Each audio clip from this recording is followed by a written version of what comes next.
আজকে আমরা করলাম কাঁচামরিচ ভর্তা। এটা সিলেটি অনেক বিখ্যাত। সপ্তাহ কুলার মাঝে বাজিয়া পরে ফাটাত পিসা লাগে। আমরা তো ফাটাত পিসতাম না, আমরা ব্লেন্ড করবো।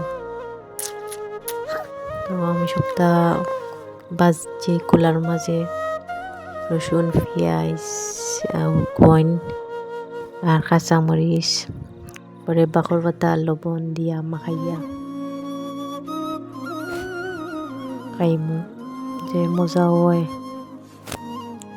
কাঁচামরিচের চাটনিটা। কে খাইন কমেন্টও জানাইবা, আমরা তো খুব প্রিয়। তো বাকর পাতা দিলাম আর লবণ দেওয়ার পরে ব্লেন্ড হলেও রেডি হয়ে যাব কাঁচামরিচের ভর্তা।